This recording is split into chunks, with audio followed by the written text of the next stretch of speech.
Uncle Joe Spelling Show for Wednesday, August 5th. As you can plainly see, we're on location today. Parts unknown. We'll just say it's the Upper West Side. Cousin Ron is here with us. Hello, everyone. Actually, we are Cousin Ron and Uncle Joe. And we're having a pretty humid day. It's getting cloudy. They're calling for rain. I don't see it. I'm hoping it won't rain, Cousin Ron, because we're looking to do a movie tonight. Outside movie.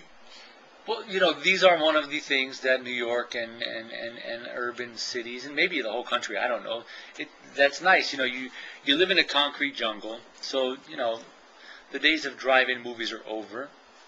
So to be able to go to the park and watch a movie, for free, no less, that's good stuff. It's free. It's going to rain. It's your federal tax dollars hard at work. Uncle Joe doesn't believe me. It will rain. We're not going to see anything. Wait, we haven't spelled the word crash. Crash. Ooh, baby, crash. C-R-A-S-H. And now, unless you have a little special letter for the sh sound, then crash, C-R-A-S-H, is about the best you can do, Cousin Ron. Right? Right. I don't argue. I still don't get the K and the C. I think one of them should be hard and the other one should just eternally be soft. Well, we have the letter S, so we don't need to. So you're right. You want to go with a hard K because it's always K. It's right. Never, K never. is one sound. Right. Unless it's followed by an N. You know, horrifically, oh, mama, we're taking it down a notch. A week or so ago in upstate New York, this lady and her 4 kids, she was driving and she was impaired and she was having a hard time and she was disoriented. She wasn't impaired, she was drunk and high. Well, we didn't know that until today. She was impaired by something, epilepsy, something. Well, it was a very sympathetic story until today. She was going the wrong way on a 3-way street. She had a blood alcohol level of 0.19. That's almost twice. That's more than twice the allowable limit. And she had marijuana in her system. How do you do that to children? You know, well, I don't want to judge people because I don't know. It was death by suicide. It was death by 8 people. She took out a van with her. She ran into a van. She killed the people in that van. And I don't mean to make light. I don't want to make light. But in the little schema, they have the final hours. And this is Diane Schuler. And Shooby-Doo, God bless her family. And she has a 5-year-old that's survived the crash. How that works, I don't know when you have a burned-up car. I'm looking at the burned-up car. Can we get that on the screen? Oh, we can't. This is a radio show. That morning, before this happened, before she got liquored up, she stopped in a McDonald's in Liberty, New York. Now, we don't have any evidence that Ronald McDonald has ever distributed drugs or alcohol to anyone. We don't know that there's no evidence to that effect. Where are you going? All I'm saying is that in the paper, she stopped at the McDonald's in Liberty between 9:30 a.m. and 1 p.m. Immediately thereafter, she was spotted driving erratically, tailgating and flashing high beams. And I'm saying Ronald McDonald. Again, I don't have any evidence to this effect, but we need to go there. We need to investigate Ronald McDonald. Because if you're going to go to McDonald's and then you're going to get liquored up in the process, there has to be a consequence, Cousin Ron. Do you feel me? Are you with me? No, you jumped overboard. About a minute ago, you jumped overboard, didn't you? I don't know. I'm going to hand in my letter of resignation. I have to do it. You know, I'm telling you, we need to throw the book at her. At the end of this article, listen to this. She's gone. She's dead. Listen, but listen to this. It is unlikely that this is in the story. It is unlikely that criminal charges will be filed. Against who? Officials said. A 5-year-old who survived? Well, come on. She's dead. What's the point? No, they're going to.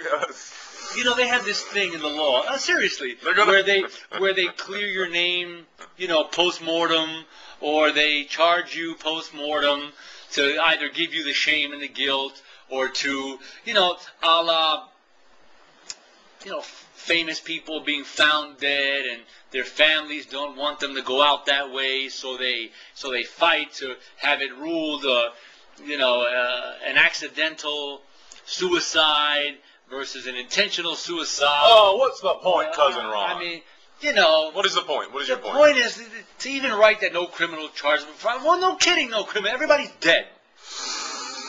But wait a second. Maybe they could arrest her for suicide.